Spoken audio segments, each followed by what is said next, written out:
Stop trying to impress her. I know that sounds wrong. I know every instinct you have says the opposite. That if you want someone to be interested, you show them your best. You put your strongest foot forward. You give them reasons to choose you. But I'm a woman, and I'm going to tell you something that most dating advice, almost all of it, gets fundamentally, completely wrong. The effort to impress is one of the most attraction-killing things a man can do. Trying to impress her is the reason she's not impressed. And most men do it constantly, in every interaction, without realizing it's happening. Today, I'm going to show you what actually creates attraction in women. Not surface-level advice, the real psychological triggers. The ones that operate beneath conscious thought. The ones that make a woman go home and find herself thinking about a man she just met, without quite being able to explain why. There are 3 of them, and by the end of this video, you will understand each one completely. I want to take you to a specific evening. Same venue, same woman. 2 very different men. Her name was Claire. She was at a work event. One of those evenings that blur together, where everyone is slightly performing, slightly exhausted,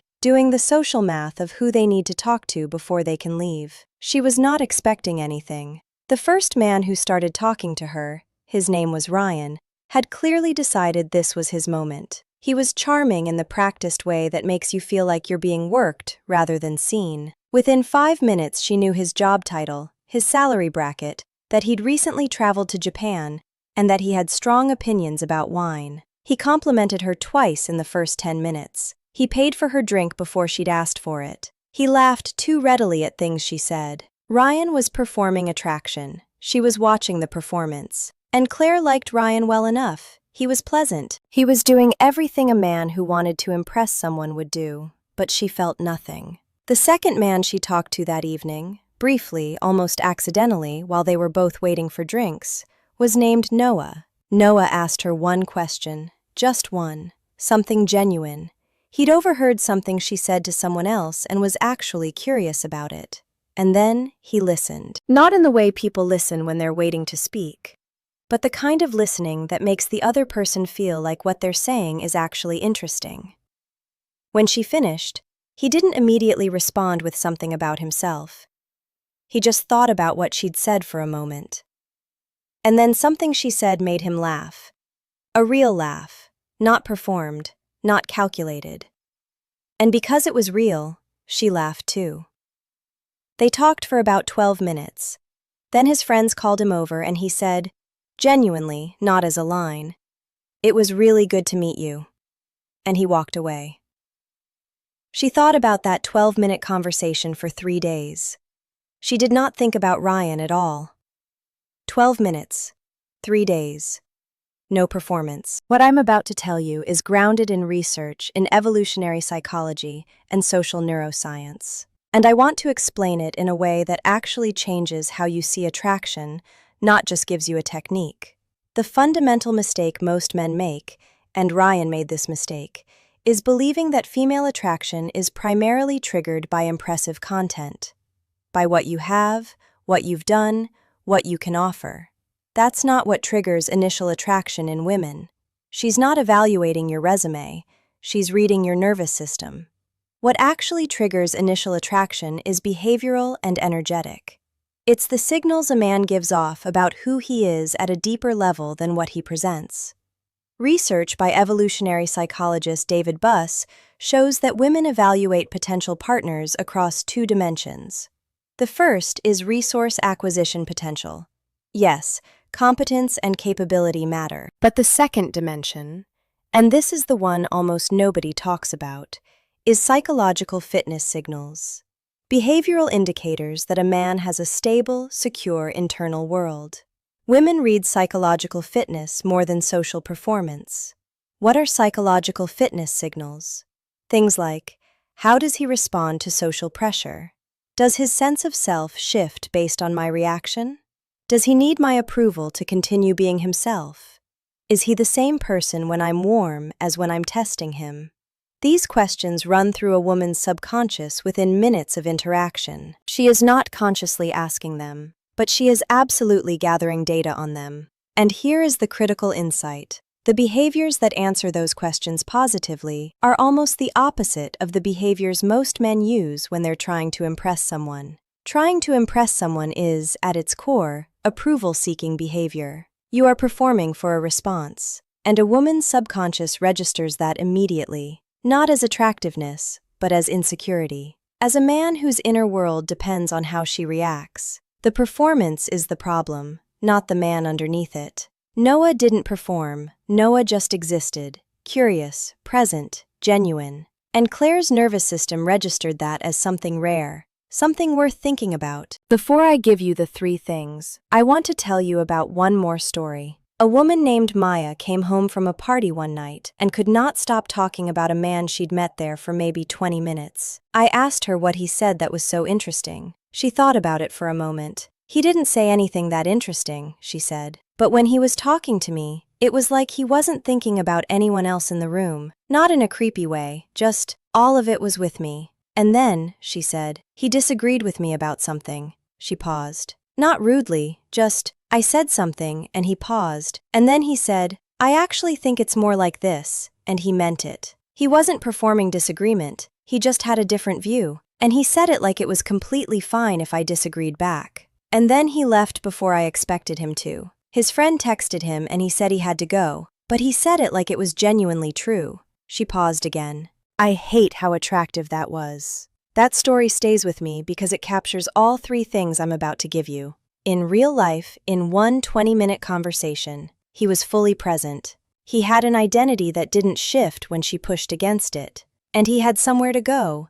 His attention was selective, not desperate. Those 3 things, that's all it was. Here are the 3 things. These are real. I'm giving them to you from the inside. Thing 1. Presence without performance. Performed presence is when you're physically in the conversation, but mentally calculating. What should I say next? How is this landing? Am I coming across well? She can feel that calculation. It creates a subtle sense that you're not really there. You're managing how you appear to be there. Real presence is different. Real presence is when you are actually in the experience of the conversation. You are genuinely curious about what she just said. You are actually amused by what amused you. You are responding to what is happening rather than to the image you're trying to create. Real presence means responding to her, not to your idea of how you look responding to her. Research on mirror neurons shows that humans unconsciously detect authenticity in social interaction. We are wired to sense when someone is genuinely engaged versus performing engagement. And the sensation of genuine presence, when it's real, registers as deeply compelling. How do you build this? Not through technique, through genuine interest. The man who is naturally present is the man who is genuinely curious about people. If you are in a conversation thinking about what to say next, stop. Listen to what she's saying right now. The next thing to say will emerge from actually hearing her. Thing 2. An identity that doesn't shift. A man without a stable identity, in conversation with a woman he's attracted to, does something subtle but visible. He tracks her reactions. He amplifies the things she responds to well, and downplays the things she seems less interested in. He adjusts his opinions, his humor, his energy, slightly, imperceptibly, to match what seems to be landing. He thinks this is being adaptable. What she's reading is a mirror, and mirrors are not attractive. You cannot be genuinely drawn to someone who keeps showing you yourself. A man with a stable frame has views. He offers them. If she disagrees, he engages with her disagreement from a place of genuine interest, not from anxiety about whether she still likes him. A man who shifts himself to please her gives her nothing to be drawn toward. This is what Maya's man did when he said, I actually think it's more like this. He had an opinion. He stated it. He didn't adjust. He was simply himself. And that stability, that sense that there is a real, defined person sitting across from her, is one of the most attractive qualities a man can possess. The way to develop this genuinely is to know what you actually think. Have opinions, develop them. Not to argue with women, because a man who knows what he thinks is a man who knows who he is. And that man does not need her to tell him. Thing 3. Selective, genuine attention. There are 2 kinds of male attention that women experience, and they feel completely different. The first is abundant attention. The attention of a man who would give this energy to almost any woman who gave him the opportunity. You can feel this attention. It arrives immediately. It is nonspecific. It has a quality of hunger. Like the goal is not to know you, but to have your approval. The second is selective attention. The attention of a man who, of all the things he could be doing, has chosen to give it to you specifically. Because something about you is actually interesting to him. Abundant attention is easy to feel. Selective attention is hard to forget. A man whose attention is everywhere simultaneously, who compliments often, who is always available, paradoxically makes individual women feel less seen, because they know at some level that this is his mode, not a specific response to them. But the man who is not effusive with his attention, when that man gives his full attention, it lands differently. It feels like something was chosen, and being chosen feels like nothing else. 3 things to be careful about. First, do not turn this into a performance of non-performance. There is a version of, don't try to impress her, that becomes its own performance. Men who are obviously, deliberately withholding compliments to seem less eager. Women detect this immediately.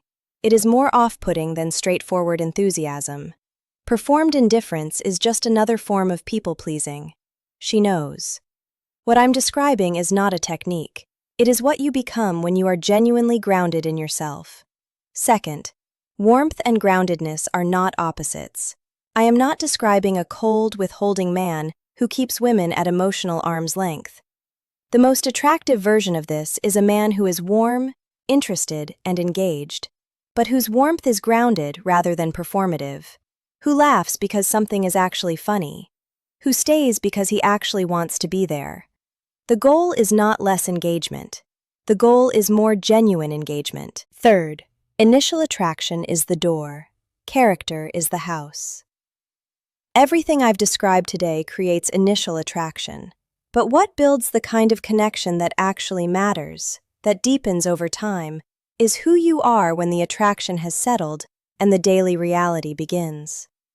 The 3 things I've given you today get you in the door.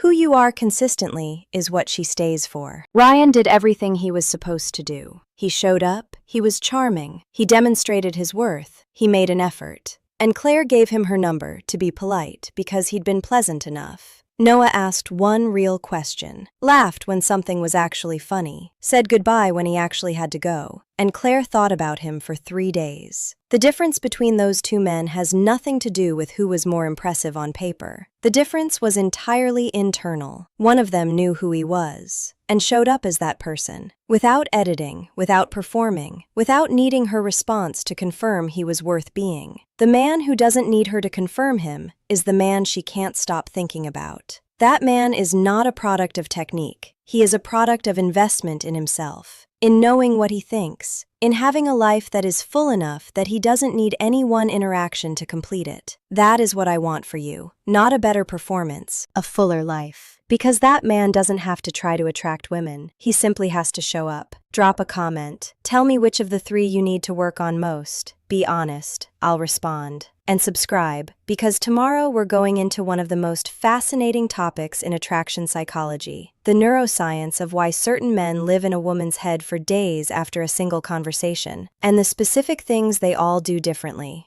That one is going to change how you see every interaction you have. I'll see you tomorrow.